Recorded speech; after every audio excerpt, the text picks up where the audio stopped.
it's tough for a young quarterback to get out of the pocket and do all that and keep his eyes downfield. And he does an extremely good job of getting himself out of the pocket, extending the play, and then keeping his eyes downfield to find that target.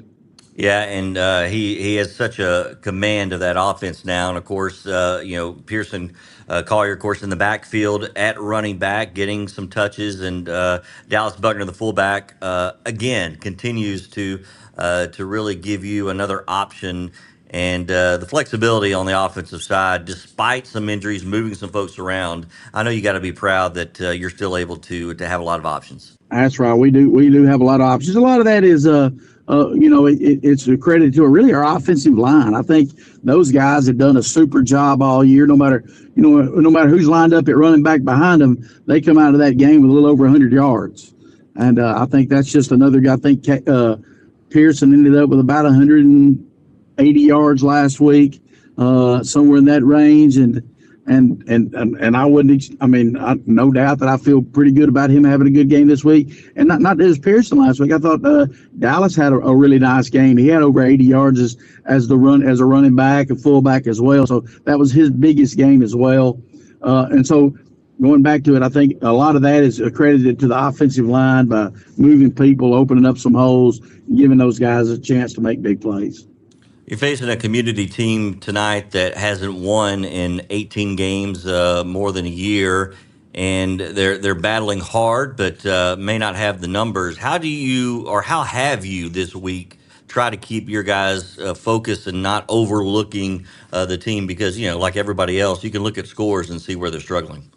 Well, when we talk to our kids about, we've also been in that position this year. We've had some tough times in our season, just like the communities is having currently in theirs. And we make sure our guys know that anybody on any given Friday can beat anyone else. Turnovers and things of that nature. We got to go in there and we've got to handle our job this week or handle our business this week if we're going to continue on and get to where we want to go in the long run. Well, you get that chance tonight. Of course, another region game on the road at Community.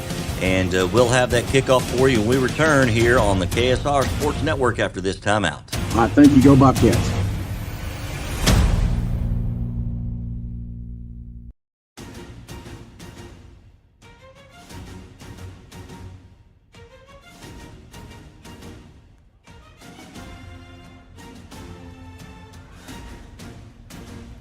And welcome into Giles County Bobcats football on the KSR Sports Network. As we are about set for kickoff, Giles County at Community. JP Plant alongside Chris Bledsoe. We appreciate your patience with us. As again, flying solo, Chris and I are here tonight with all this technical equipment, simulcasting both on our KSR Sports Network. Steve, is that correct? That is correct. Community will start with the ball here tonight. Wanting to put their offense on the field first. We'll see how this goes. It'll be good for the Bobcats to get a big stop here early, then be able to go down the field and score. You want to try to get this under control real quickly here if you're the Bobcats. All right, it'll be Pearson Collier set to kick off, moving right to left. As we stand here on the press box at Community High School. Toe meets leather from the 40. We're underway. An end-over-end kick lands inside the 5 and into the end zone for a touchback. And Collier with a nice boot to get this one started off. And Community will start off 1st and 10 from their own 20-yard line. Do it all. The man, the utility guy himself, Pearson Collier, starts off with a big boom tonight. Going to make Community go 80 yards.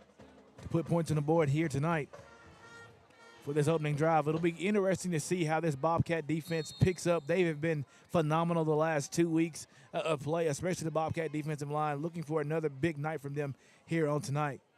Yep, so for Community, they line up in a pistol with 2 tight ends, offset to the right behind the line, and the quarterback keeper off to the right side gets nothing. Number 22, Severin Garmin. He'll be tackled at the line of scrimmage. It'll be Severin Garmin.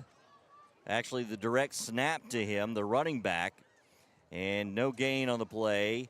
And nice containment there by the left side of that defensive line for the Bobcats. 2nd and 10 coming up for Community. It didn't really get a chance to see which Bobcat that was that got there first from the linebacking core. The defensive line did a good job, though, of picking up the block, getting off of their blockers, and then being able to go up the field and make a play.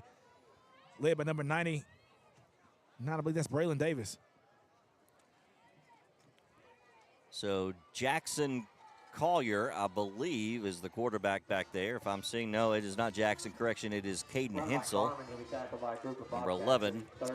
And another run, no gain. Actually, a pickup of 1. It'll be 3rd and 9 now for the Vikings of Community as they come into tonight's contest. 0-7 overall, 0-2 in region play. Their last win, 2023. 18 games ago against Red Boiling Springs. That was WT Eddie that time on the tackle. Did a good job of getting off of his block, getting uphill, and making another play for this Bobcat defense. From the shotgun, rolling left, and back, nearly sacked. Gets containment, and then back to the original line of scrimmage.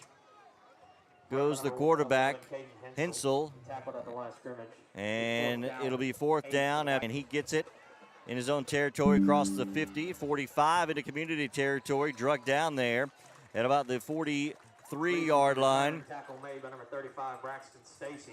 Braxton Stacy, number 35, who appreciate the PA because it's not on a roster, or there is no 35. Braxton may be on there, but so 1st and 10. First look at the Bobcats offense here tonight, as they will have excellent field position for their first possession. And, man, it smells like a fall football game out here, doesn't it? Listen, there's a hamburger or a steak sandwich or something about 100 yards or so that's calling my name, JP. So if I have to leave you at halftime, you'll know where I'm at, buddy. 3 wideouts, 2 to the left. Now Collier moves to the left of Randolph. The option to Pearson. It is Collier, 40, 35, and down inside the 30. And enough for a Bobcats first down, a Winterburn and Associates first down. And nobody out on the wide side of the field there, Chris, as the Bobcats will pick up some 13 yards on the first play of the game. Great job from Randolph that time. Just took what the defense gave him. When the defensive end crashed on him, he pitched it to the outside, was able to find this guy. They go out there and make a big-time play. And don't look now, but is that Carter Garrett? Do we see? We got 4 wideouts. Yep, he sure is. And tight and kind of the fumble Ruski. And it goes off the right side for the Bobcats. And that will be Jays Stevenson.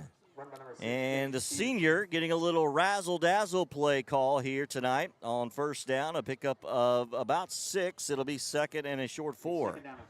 David O'Connor going to his bag of tricks early tonight, JP.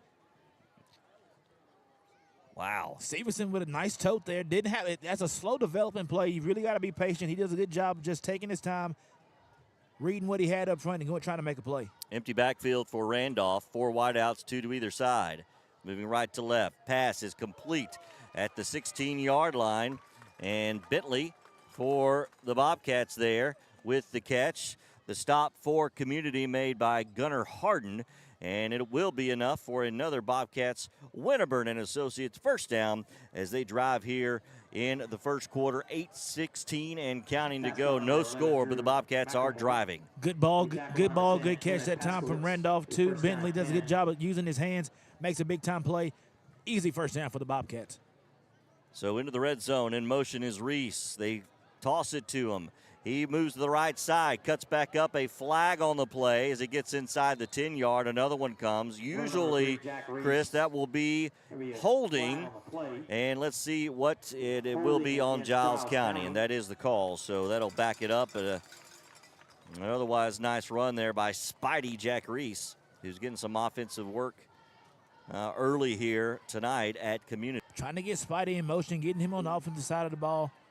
He's an athletic kid. He absolutely looks the part. You see him playing cornerback, does a good job there. Long strides, can really be elusive. First couple times we've ever seen him on the offensive side of the ball this season for the Bobcats, though. Looks pretty good.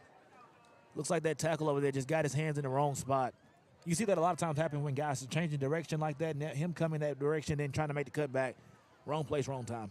Collier and Buckner now in the backfield for the Bobcats.